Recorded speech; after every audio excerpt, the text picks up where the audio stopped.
अहमदाबाद में हुए प्लेन हादसे को लेकर के ध्रुव राठी ने सोशल मीडिया पर एक वीडियो अपलोड किया है, जहां पर उन्होंने इस प्लेन की हिस्ट्री को लेकर के बात की है, इस प्लेन को बनाने वाली कंपनी को लेकर के बात की है और आखिर गलती कहां हो सकती है और किसकी गलती हो सकती है, इसके बारे में उन्होंने बात की है। तो क्या क्या उन्होंने कहा, चलिए मैं आप लोग को उनका वीडियो दिखाता हूँ। एक बहुत ही shocking plane crash. Air India की फ्लाइट AI-171 अहमदाबाद से लंदन जा रही थी। 240 से ज्यादा पैसेंजर्स और क्रू मेंबर्स इसमें बैठे थे और टेक ऑफ करने के सिर्फ 40 सेकंड बाद ही ये फ्लाइट बड़ी तेजी से नीचे डिसेंड करने लगी और लिटरली टेक ऑफ के 2 मिनट बाद ही ये प्लेन जाकर क्रैश कर जाता है गुजरात के रेजिडेंशियल एरिया में। ये पूरा इंसिडेंट इतना शॉकिंग इसलिए है क्योंकि इतिहास में इस स्पेसिफिक प्लेन टाइप के लिए ये पहला क्रैश है। ये एक बोइंग 787 ड्रीम लाइनर प्लेन था जिसका एक एक्सीलेंट सेफ्टी रिकॉर्ड है। आज तक इतिहास में ये प्लेन कभी क्रैश नहीं किया है। ड्रीम लाइनर की पहली फ्लाइट साल 2009 में उड़ी थी, आज से 16 साल पहले, और तब से लेकर आज तक कोई भी इस लेवल का हादसा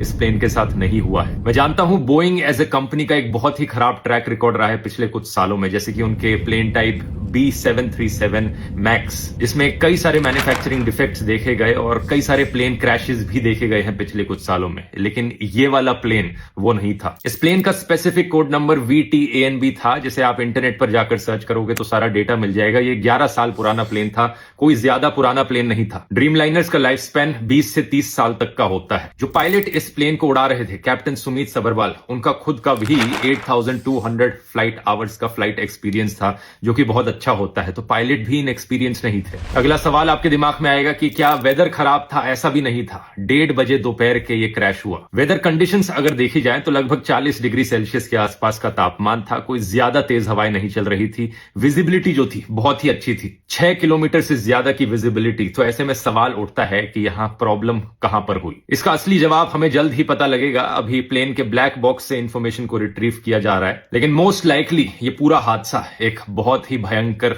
टेक्निकल फेलियर का लग रहा है। क्या यहां पर कोई इंजन फेलियर हुआ है मेंटेनेंस फेलियर की वजह से? इसका असली जवाब तो हमें तभी पता लगेगा जब ब्लैक बॉक्स को रिट्रीव करके सारी इंफॉर्मेशन पब्लिक में रखी जाएगी। लेकिन सवाल यहां पर पूछे जाने चाहिए इन दो कंपनीज से, एयर इंडिया और बोइंग।